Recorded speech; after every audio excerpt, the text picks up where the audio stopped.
Jouer une partie de risque avec des entrepreneurs qui ont la conquête dans le sang. C'est ce qu'on a fait dans le cadre du tout nouveau numéro du magazine Urbania, où on dresse le portrait de 50 Québécois qui créent l'extraordinaire. D'abord, il y a Béatrice Couture, DG d'Innosité Montréal, le premier accélérateur de start-up au Canada. En gros, elle épaule les petites entreprises en démarrage pour qu'elles fassent leur place ici, mais surtout ailleurs. C'est la marraine des start-up montréalaises. Je suis en Asie du Sud-Est.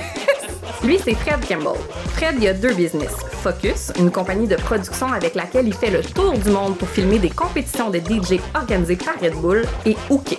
OK, c'est à la fois une série télé, des documentaires et des vêtements qui se concentrent tous sur la pêche à la mouche. Un sujet niché qui atteint des passionnés du monde entier. Si tu les crois, tout est possible. Hein? Et lui, c'est Étienne Crevier, un généticien qui veut rendre notre information génétique accessible. Avec les tests développés par Biogénique, sa compagnie, on peut rapidement en savoir plus sur notre ADN et éviter de nombreux dérapages en sachant par exemple à quel médicament on est allergique ou juste à quel point notre corps n'est pas tant fait pour triper sur la poutine. En somme, 3 entrepreneurs exceptionnels qui exportent leur talent et par la bande notre belle province à travers le monde. Ben, c'est ça, bravo Étienne Crevier. Bravo, t'as conquis un autre pays. On appelle ça un débarquement de Normandie. Merci d'être autour de la table pour parler de conquête du monde sur un tableau de jeu, mais aussi en affaires. Alors, est-ce que c'est manquer d'ambition, de penser local? Je pense qu'aucun entrepreneur rêve de dire qu'il est au Québec. T'sais, aucun entrepreneur rêve du Québec comme son target market puis dire « job done, merci, bonsoir, j'ai conquis le Québec ». Non.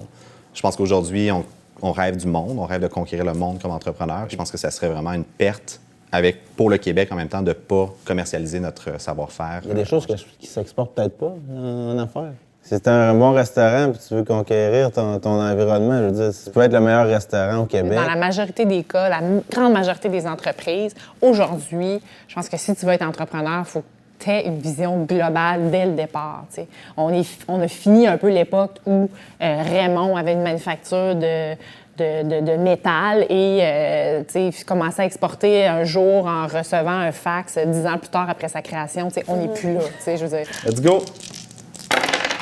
Mon 5 va ton 5, mon 3 va ton 2. Ah! Voilà. On vénère les gens de l'étranger, alors que quand que nous-mêmes, Céline Dion a été populaire en Suisse avant de l'être au Québec, on est extrêmement mauvais pour reconnaître nos succès locaux. Puis je pense que c'est quasiment un immanquable de dire que quand tu as du succès à l'étranger, finalement, tu en as plus au Québec. Puis comment tu fais pour convaincre les startups d'Innosité de ne pas aller à Silicon Valley? Je mets en valeur tout ce qu'on a offert à Montréal. Je pense que l'écosystème à Montréal est très en santé. Il y a vraiment beaucoup de services. Puis surtout, on a vraiment du cash à investir dans les compagnies. Okay. On a du capital de risque ici. On en a plus que jamais. OK? Il y a 2 fois plus de startups qui réussissent à se financer à Montréal qu'à San Francisco. Puis entre-temps, c'est quoi les up and down, les bons côtés et les moins bons côtés de traverser les frontières québécoises? On devient qu'on est complètement mêlés. Moi, je fais de la business au bout avec des Suédois, là, mais tu enlignes tes meetings en fonction de qui est debout, qui est couché. Là. Lui, là-bas, il sait « Hey, il est 1h du matin ici, là, attends un peu. » Il faut parler anglais pour être entrepreneur puis avoir des visées internationales? Bien, je pense que les gens qui sont francophones, qui n'ont pas la communication facile anglophone, ils se barrent déjà en partant. Si j'avais fait mon média francophone, les Français, ils trippent sur nous autres, c'est cool, on parle bizarre. Mais après ça, le reste, la voix universelle, c'est l'anglais. Je le vois pas du tout comme un danger pour le français, là. C'est juste faire rayonner notre culture. Mais ça donne qu'à l'extérieur d'ici, tu sais, ça parle anglais. Boum! Oh, triple 3! T'en perds 2! Qu'est-ce qu'on a au Québec à faire rayonner? Est-ce qu'on a des points identitaires qui nous permettent de s'illustrer sur la map? Bien, moi, je pense que notre créativité, clairement, c'est un point sur lequel on s'illustre déjà. Vraiment?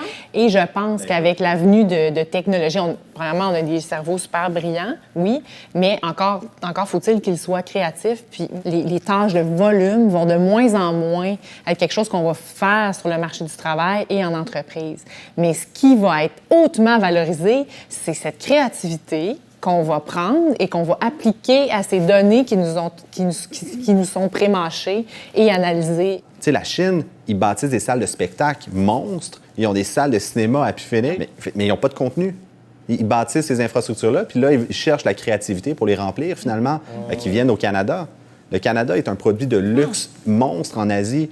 Ils sont 1 milliard de personnes, ils n'ont pas de ressources On est 30, 40 millions, on a plein de ressources. Comme si on est capable d'accepter qu'on a cette position d'avantage-là contre la Chine, de dire, bien, moi, j'ai de la créativité, j'ai des idées, viens les acheter, puis la Chine injecte l'argent à pu finir, finalement, dans le Canada. Mais faut pas se mettre de barrières, faut pas se mettre de frontières. Merci infiniment d'avoir pris le temps de jaser de frontières. Ça fait plaisir. Tu me dis, tu es en train de m'annoncer qu'on finit pas la game, là? Non, on va la finir Okay, là. On n'est pas sortis d'ici.